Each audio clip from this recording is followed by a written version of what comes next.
So here we are at P#P1-2. So script podcast number 1-2. What are your ancestors' culture characteristics? Can you write a few paragraphs describing your genealogic tree? How many generations can you report? Okay. So when we talk about our ancestors or our ancestrality, we're talking about basically our father's side and our mother's side. There are two sides of our family. Is that right? So we use the preposition for. So, for example, for my mother's side, I am Portuguese, or I am Portuguese for my mother's side. So let me just share with you this whiteboard, and then we're going to write this down. So bear with me.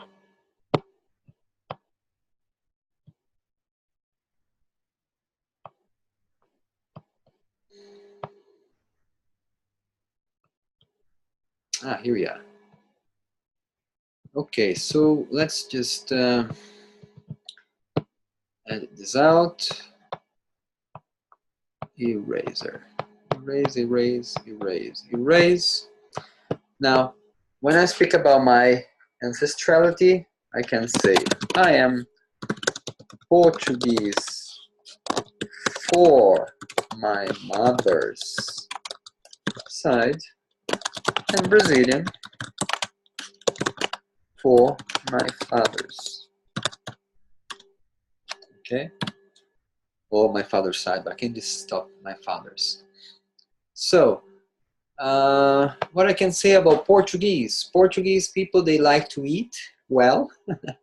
They love their food. And my father is a countryman. He came from the countryside. And so he's a very simple and practical man. So that's what I could say. Good practicality with good food. Okay, so I'm just going to sum up here as well a few other examples that we're going to go straight to number 3.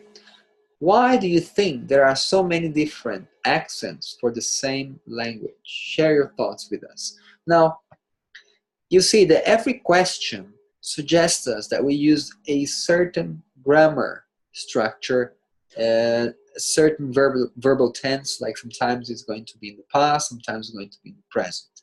So here it's obviously, it's written there in the present. So why do you think there are so many different accents?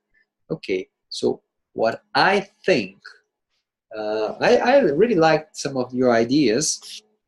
And I also agree that according to each place, each region, the local language, every language has a particular tone to it, no? So that every language, when it gets to that place, that the official language, when it gets to different places, they get mixed with the local language, whatever it is. Sometimes it is a dialect of that official language. Sometimes it is a native language altogether. So it depends on the situation, no? So I also believe, so I also think, or I think that I just follow the structure. I think there are so many different accents for the same language because each place have their own original language and it gets mixed up with the official language. So this just some suggestions that we could start our talk, our communication. Again, most important thing is to see how the question is phrased, because according to the question, you'll be able to already understand the answer. Now, from challenge number 4 to number 8, they are pretty much suggestions to make vlogs. Vlogs are pretty much any video recording that you make of yourself speaking about a particular subject, okay? So these ones, it's okay to do in audio, it's perfectly fine. You just earn less tokens, okay? If you do in video, you earn more tokens. So share with us the greatest challenge or difficulty you've ever heard related to English speaking. Now, again, this one is talking about something happened in the past, right? Describe the situation in which you were and what was so challenging about it. Again, is very similar to number one, if I'm not, you haven't forgotten. No, yes, number one. A situation in life that happened. Okay, so again, you are reporting something about the past. So you're going to have to put all the verbs in the past. So share with us the greatest challenge you've ever heard related to English speaking. Well, I remember having shared with you that I was in America.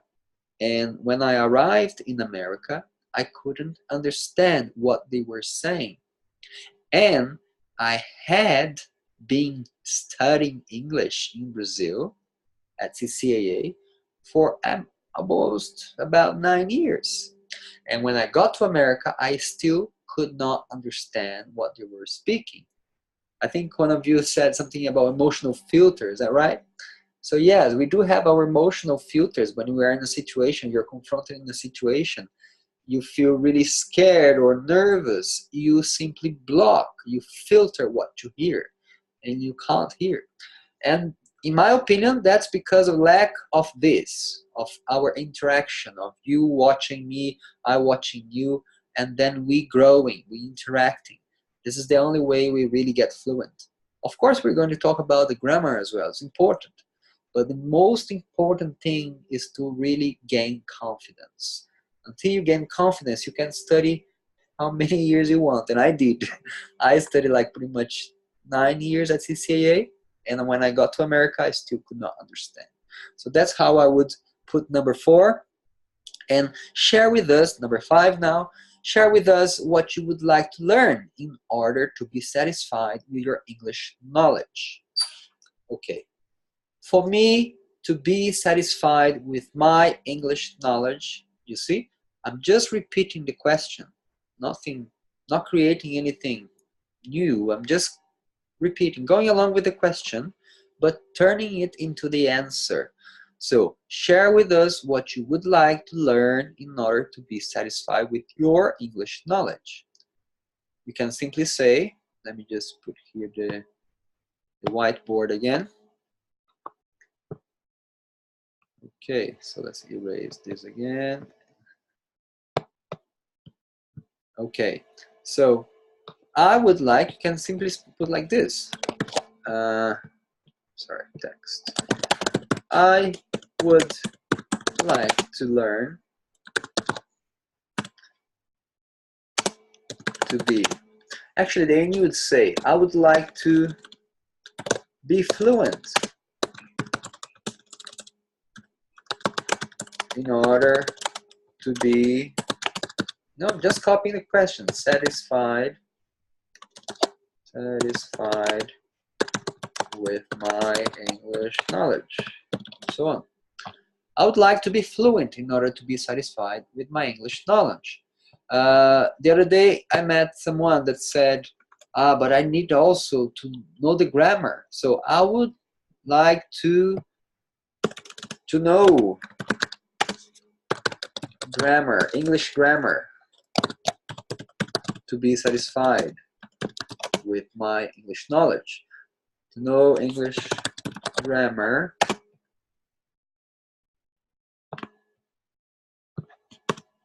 in order to be satisfied with my English knowledge. Okay?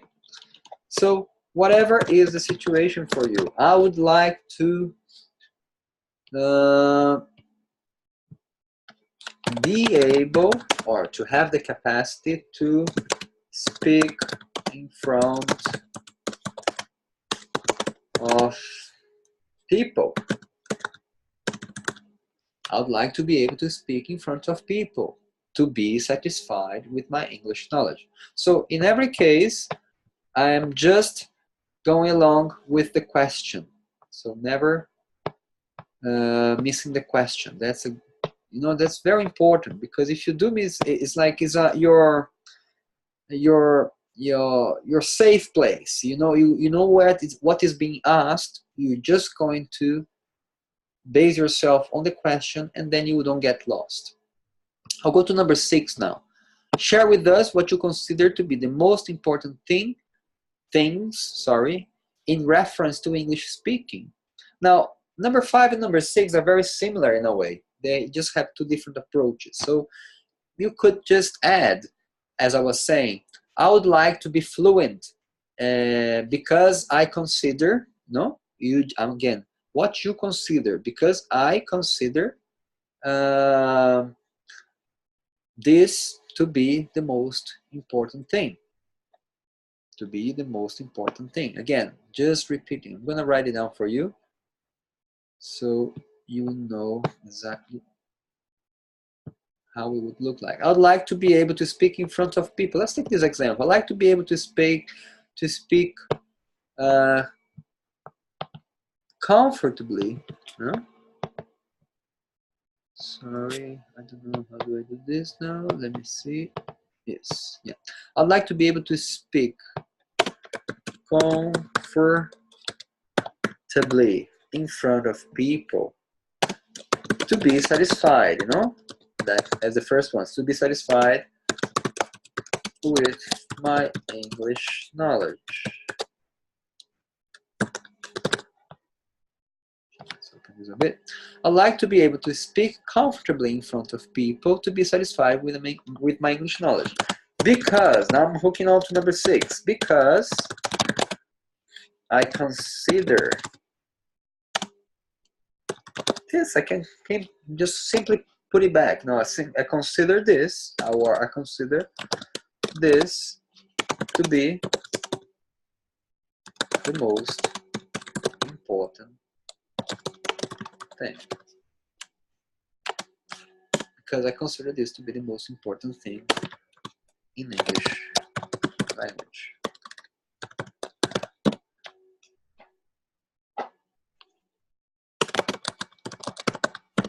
Does that sound right?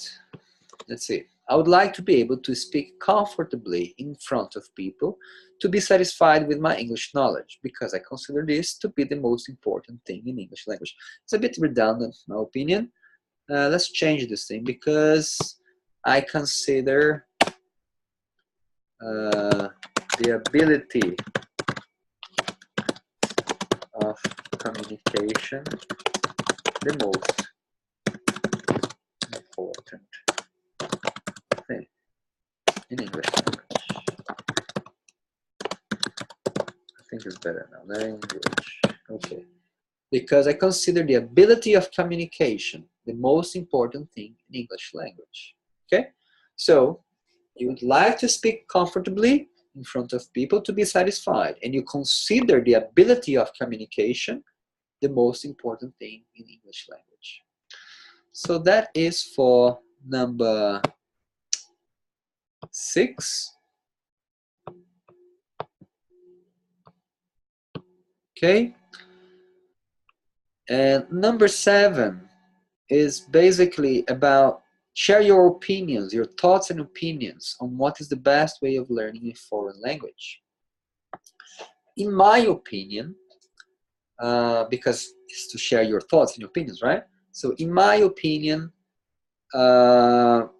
traveling to a foreign country is the best way of learning a foreign language. So again, I'm repeating the structure. In my opinion, traveling, or in my opinion, speaking to people.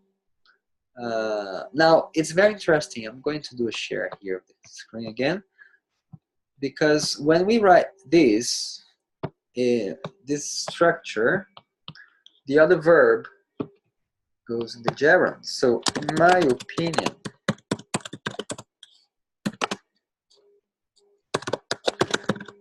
traveling is the best way of traveling to a foreign country, not to an English-speaking country. Traveling to an English-speaking country. In my opinion, traveling to an English-speaking country is the best way of learning a foreign language. Actually, it was about foreign language, so it doesn't have to be English. So traveling, let's put it like this. Traveling is the best way of learning a foreign language. Now, another example. In my opinion, speaking to people is the best way of learning a foreign language. In my opinion, let's see, I don't know, going out and meeting people, okay, is the best way of learning a foreign language. So whatever is the situation you think is the best way, it's important that this verb here is in the gerund, because it's not like something's happening as we use in the present continuous, but it's like the action of traveling, the action of speaking to people, the action of going out and meeting people. Okay, that's why this verb is in the gerund. So in my opinion, traveling is the best way of learning a foreign language. In my opinion, speaking to people is the best way of learning a foreign language, or whatever. Studying in a school is the best way of learning. That's your opinion, so whatever you think. Okay, so that is number 7. And number 8, now, it was about to share your opinions again, your feedback on podcast number 1. What did you like? What could improve? Did you learn anything with it? What did you learn? What are the difficulties of this way of studying English? What are the advantages? Okay, first of all, it's very important that you are familiar with all the words, all the vocabulary, and you were clear about this. And again, share with us your feedback on podcast number 1. Now, you notice that most of the questions are in the past. What did you like most? What could improve? Did you learn? So now these are in the more like in the present. What are the difficulties of this way, and what are the advantages? So pros and cons, no, as we say. Now, apart from these 3 here are suggesting that you are going to report something. So what did you like most? I really liked, or I liked that part of the podcast most. So you can copy that structure again. I liked the part that Tiagi says that he went to so-and-so most. Or you could say, I really enjoyed that part that when he did this and that. So you would quote that part. I'm going to write this down so that you are seeing it as well. So what did you like it most? I really enjoyed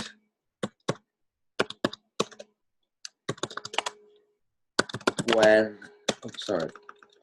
I really enjoyed when this, whatever happened, when da-da-da happens.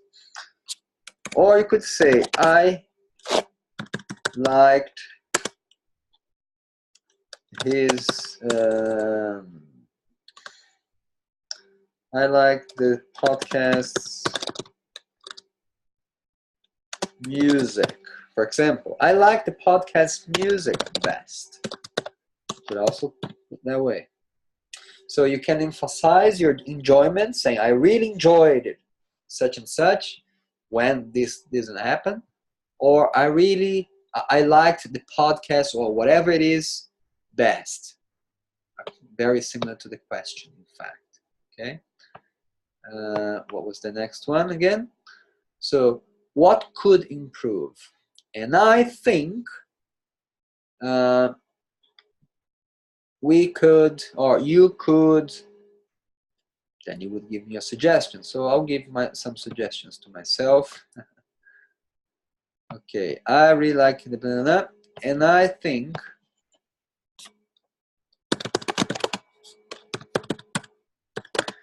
you could,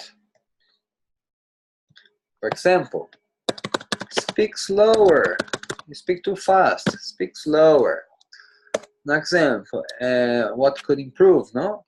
And I think, again, I think you could make it longer. Maybe you find it's too short. Maybe you could make the podcast longer. And take the it out. You could make the podcast longer. Or you could, you see, I'm always repeating the same structure of the question. You could have more interviews and not only speak about yourself. Okay, so some more suggestions here for you that you may adapt to your own needs. Okay, so that's that. Well done. Thanks for joining me in this adventure.